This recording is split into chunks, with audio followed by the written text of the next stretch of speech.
செய்கிறதுக்கு காப்படி அரிசிக்கு இதில் 100 பாசிப்பருப்பு நல்லா வறுத்துக்கணும். இப்போ அரிசியை குக்கர்லேயே போடணும். அரிசியும் நல்லா கலஞ்சாச்சு.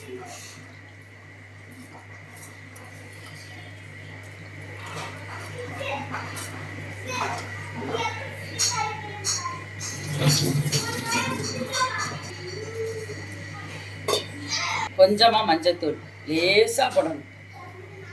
லைட்டாக சுடுதண்ணி கொதிக்க வச்சுருந்தா கூட ஊற்றிக்கலாம். உடனே விசில் அடிச்சிடும். கொதிச்ச தண்ணியை ஊற்றிக்கலாம். உப்பெல்லாம் போடக்கூடாது, அப்புறம் தான் போடணும். சோறு வெந்ததுக்கப்புறம் உப்பு போட்டு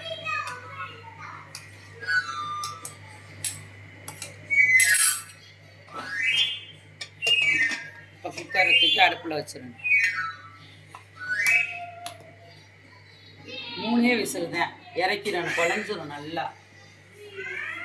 அதுக்கு தாளிக்கிறதுக்கு மிளகு இடித்து வச்சுக்கணும். இஞ்சி, பச்சை மிளகாய், ஜீரகம், கருவேப்பிலை, நெய் ஊற்றி தாளிக்கணும்.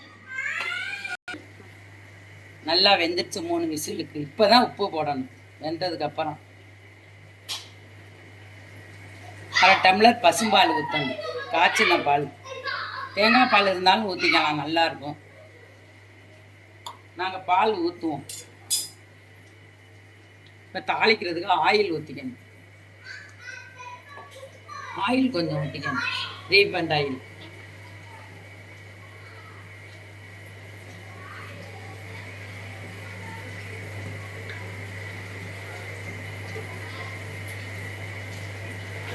நெய் போட்டுக்கணும்.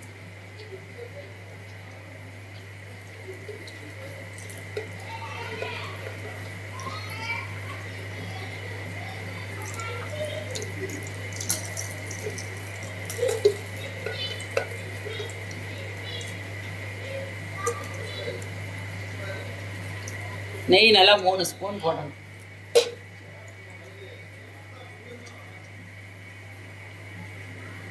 ஜீரகம் 1 ஸ்பூன் நல்லா வெடிக்க விடணும்.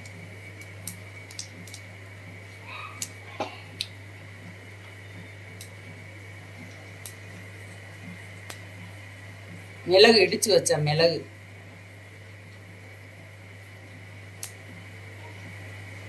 இஞ்சியும் பச்சை மிளகாயும்,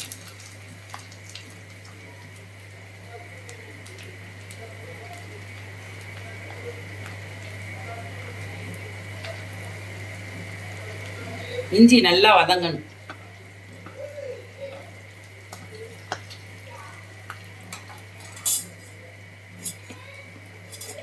கருவேப்பிலை போடும்.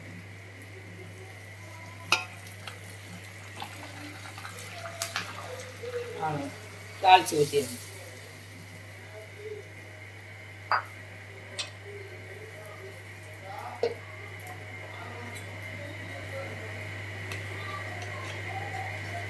இப்போ நல்லா உப்பு போட்டது எல்லாம் ஒத்தாப்புல கிண்டிடணும். பால் ஊற்றிருக்கோம், எல்லாம் சேர்த்து ஒரே மாதிரி கிண்டிடணும். உப்பு வேணும்னா பார்த்துக்கணும் அளவு, இல்லாட்ட பத்தலைன்னா கொஞ்சம் போட்டுக்கோங்க.